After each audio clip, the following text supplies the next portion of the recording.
Hello, അപ്പോൾ ഇന്നത്തെ നമ്മുടെ വീഡിയോ 2025 കലണ്ടർ എങ്ങനെ ഡിസൈൻ ചെയ്യാം എന്നുള്ളതാണ്. കഴിഞ്ഞ ദിവസം ഒരു റീൽ ഇട്ടപ്പോൾ ഒരാൾ പറഞ്ഞിരുന്നു ഈ ഒരു ട്യൂട്ടോറിയൽ ചെയ്യുമെന്നുള്ളത്. അതുകൊണ്ട് ചെയ്തതാണ് കേട്ടോ ഈ ഒരു വീഡിയോ. അപ്പോൾ എന്തായാലും നമുക്ക് വീഡിയോയിലേക്ക് കിടക്കാം. ആദ്യം തന്നെ നമ്മൾ പിൻട്രസ്റ്റ് എടുക്കുക, എന്നിട്ട് 2025 കലണ്ടർ എന്നൊന്ന് സെർച്ച് ചെയ്ത് കൊടുക്കുക. ഇതിലിപ്പോൾ ഞാൻ ജനുവരിയിൽ മാത്രമാണ് കാണിക്കുന്നുള്ളൂ. ബാക്കിയുള്ളത് ഇതിൽ ചെയ്യണത് പോലെ നിങ്ങൾ ചെയ്താൽ മതി. ഇപ്പോൾ ജനുവരി 2025 ഒരു ടെംപ്ലേറ്റ് നമുക്ക് കിട്ടിയിട്ടുണ്ട്. ഇനി ഇതിന് പിൻട്രസ്റ്റിൽ നിന്ന് ഡൗൺലോഡ് ചെയ്തിട്ടെടുക്കുക. പിൻട്രസ്റ്റിൽ നിന്ന് ഡൗൺലോഡ് ചെയ്ത ശേഷം നേരെ ഗൂഗിൾ എടുത്തിട്ട് റിമൂവ് ബാക്ക്ഗ്രൗണ്ട് ഒന്ന് സെർച്ച് ചെയ്ത് കൊടുക്കുക. അതിൻ്റെ ബാക്ക്ഗ്രൗണ്ട് ആ വൈറ്റ് ഭാഗം ഒന്ന് കളഞ്ഞെടുക്കാനാണത്. ബാക്ക്ഗ്രൗണ്ട് റിമൂവർ എടുത്തിട്ട് അപ്പോൾ ഒരു ഇത് വരും, റിമൂവ് ബാക്ക്ഗ്രൗണ്ട് എന്നുള്ളൊരു എഴുതി കാണിക്കും. അപ്പോൾ അതിലെടുത്തിട്ട് അപ്ലോഡ് ഇമേജ് കൊടുക്കുക. അതിൽ നമുക്ക് ഇപ്പോൾ ഡൗൺലോഡ് ചെയ്തിട്ട് ജനുവരി എന്നുള്ള ഫോട്ടോ അപ്ലോഡ് ചെയ്ത് കൊടുക്കുക. അപ്പോൾ അതിൻ്റെ ബാക്ക്ഗ്രൗണ്ട് റിമൂവ് ആയിട്ട് വന്നിട്ടുണ്ട്. അപ്പോൾ നമ്മളത് ഡൗൺലോഡ് ചെയ്തെടുക്കുക. ശേഷം ക്യാൻവ എടുക്കുക. ക്യാൻവ എടുത്തിട്ട് നമുക്ക് ഏത് സൈസാണോ വേണ്ടത് അത് അഡ്ജസ്റ്റ് ചെയ്ത് കൊടുക്കണം. അപ്പോൾ ആദ്യം തന്നെ അടിയിൽ കാണുന്ന പ്ലസ് ഐക്കൺ എടുത്തിട്ട് ഏറ്റവും അടിയിലായിട്ട് തന്നെ കസ്റ്റം സൈസ് എന്നൊരു ഓപ്ഷനും കാണാം. അതിൽ പോയിട്ടുണ്ടെങ്കിൽ PX എന്ന് കാണും. അത് മാറ്റിയിട്ട് ഇഞ്ച് കൊടുത്തിട്ട് 6:8 എടുക്കുക. ഇപ്പോൾ ഞാൻ പോർട്രേറ്റാണ് എടുത്തിട്ടുണ്ടായിരുന്നത്. അപ്പോൾ ഒരു ലാൻഡ്സ്കേപ്പായിട്ട് എടുക്കാൻ വേണ്ടിയിട്ട് വിഡ്ത്ത് അങ്ങോട്ടും ഹൈറ്റ് ഇങ്ങോട്ടും മാറ്റിയിട്ടുണ്ട്. 8:6 എടുത്തത്. അപ്പോൾ ഒരു ലാൻഡ്സ്കേപ്പായിട്ടുള്ളൊരു പേജ് വരും.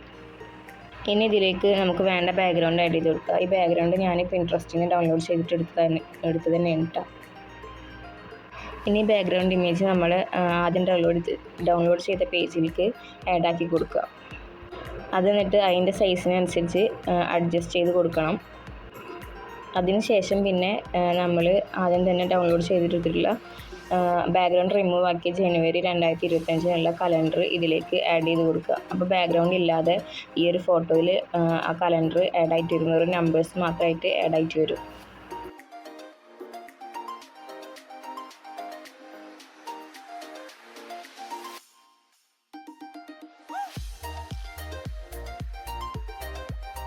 നമ്മൾ ആദ്യം കണ്ട വീഡിയോയിൽ കാണിച്ച അതേ ഡിസൈനാണ് ഇതിൽ ചെയ്യുന്നത്. അതുകൊണ്ട് നമുക്ക് ജനുവരി എന്നുള്ളത് കട്ട് ചെയ്ത് കൊടുക്കണം. ജനുവരി എന്നുള്ളത് കട്ട് ചെയ്ത് കൊടുത്തിട്ട് നമ്മൾ ഈ ഒരു പേജിലേക്ക് എത്ര വലുപ്പമാണോ നമുക്ക് വേണ്ടത് വെച്ചാൽ ആ ഒരു സൈസിന് ഈ കലണ്ടറിൻ്റെ ഡേറ്റ്സ് അഡ്ജസ്റ്റ് ചെയ്ത് കൊടുക്കുക. അതിൻ്റെ ശേഷം പിന്നെ അടിയിൽ കാണാൻ ആ എലമെൻസിൽ പോയിട്ടുണ്ടെങ്കിൽ പെയിൻറ്റ് ബ്രഷ് സ്ട്രോക്ക് അടിച്ച് കൊടുത്തിട്ടുണ്ടെങ്കിൽ ഒരുപാട് സ്ട്രോക്സ് വരും. അപ്പോൾ അതിൽ നിന്ന് നമുക്ക് വേണ്ടത് ഏതാണെന്ന് വെച്ചാൽ ഒരെണ്ണം സെലക്ട് ആക്കിയിട്ട് ആഡാക്കി കൊടുക്കുക. അങ്ങനെ ആഡാക്കി കൊടുത്തിട്ട് ആ ഒരു സ്പ്ലാഷിലാണ് നമ്മൾ നമ്മുടെ ജനുവരി എന്നുള്ളത് വെക്കേണ്ടത്. പിന്നെ നമുക്ക് ഇഷ്ടമുള്ള ഫോണ്ടിൽ 2025 ജനുവരി അല്ലെങ്കിൽ ജനുവരി 2025 എന്ത് വേണമെങ്കിലും നമുക്ക് ഇഷ്ടമുള്ള പോലെ കൊടുക്കുക. ഞാനിപ്പോൾ ഈ ഒരു എണ്ണമാണ് സെലക്ട് ആക്കിയിട്ടുള്ളത്. ഇനി നമ്മൾ അടിയിൽ തന്നെ കാണാം, പ്ലസ് ചിഹ്നം കാണാം. അപ്പോൾ അതിൽ ഹെഡ്ലൈൻ ഉണ്ടാവും. അപ്പോൾ അത് കൊടുത്തിട്ട് ജനുവരി എന്ന് ടൈപ്പ് ചെയ്ത് കൊടുക്കുക. അടിയിൽ T എന്നുള്ളതാണ്. നമുക്ക് ഇഷ്ടമുള്ള ഫോണ്ടിൽ ഏത് വേണമെങ്കിലും നിങ്ങൾക്ക് സെലക്ട് ആക്കി കൊടുക്കുക. ഞാനിവിടെ എനിക്ക് ഇഷ്ടപ്പെട്ടൊരു ഫോണ്ട് സെലക്ട് ആക്കി കൊടുത്തിട്ടുണ്ട്. പിന്നെ കലണ്ടർ പ്രിൻ്റ് എടുക്കുമ്പോൾ ഗ്ലോസി പ്രിൻ്റോ അല്ലെങ്കിൽ ലേസർ പ്രിൻ്റോ എടുക്കാവുന്നതാണ്. ലേസർ പ്രിൻ്റ് ആകുമ്പോൾ റേറ്റ് കുറവും, ഗ്ലോസി പ്രിൻ്റ് ആകുമ്പോൾ കുറച്ച് റേറ്റ് കൂടുതലും ഉണ്ടായിരിക്കും. കലണ്ടറിൻ്റെ ഡിസൈന് മാത്രമേ ഞാനിതിൽ കാണിക്കുന്നുള്ളൂ. മേക്കിംഗ് ചെയ്യുന്നത് എങ്ങനെയാണെന്ന് ഞാൻ കാണിക്കുന്നില്ല. ഇൻഷാ അല്ലാഹ് പറ്റുകയാണെങ്കിൽ വേറൊരു വീഡിയോ ചെയ്യുന്നതാണ്. ഇനി നമുക്കതിൽ ഫോട്ടോ ആഡ് ചെയ്യാൻ വേണ്ടിയിട്ട് അടിയിൽ തന്നെ വീണ്ടും നമ്മൾ എലമെൻറ്റ്സ് എടുക്കുക. അതിൽ പോളറോയിഡ് ഫോട്ടോനെ സെർച്ച് ചെയ്ത് കൊടുത്താൽ ഒരുപാട് ഫ്രെയിം കാണാം. അതിൽ നമുക്ക് ഏത് മോഡലാണ് വേണ്ടത് ആ ഒരു മോഡൽ തിരഞ്ഞെടുക്കുക. ഞാനിപ്പോൾ ആദ്യം കാണിച്ച കലണ്ടറിലുള്ള ഡിസൈൻ തന്നെ ചെയ്യുന്ന കാരണം അതിനോട് സാമ്യമായിട്ടുള്ളൊരു ഫ്രെയിമാണ് ഞാൻ ഇതിൽ ആഡാക്കി കൊടുത്തിട്ടുള്ളത്.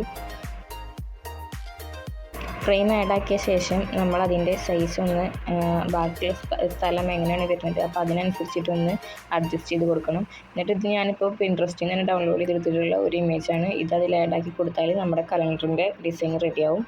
അപ്പോൾ വീഡിയോ ഇഷ്ടപ്പെട്ടാൽ എന്തായാലും ലൈക്ക് ചെയ്യുക, ഷെയർ ചെയ്യുക, സബ്സ്ക്രൈബ് ചെയ്യുക. എന്തെങ്കിലും സംശയങ്ങളുണ്ടെങ്കിൽ കമൻറ്റ് ബോക്സിൽ അറിയിക്കുക.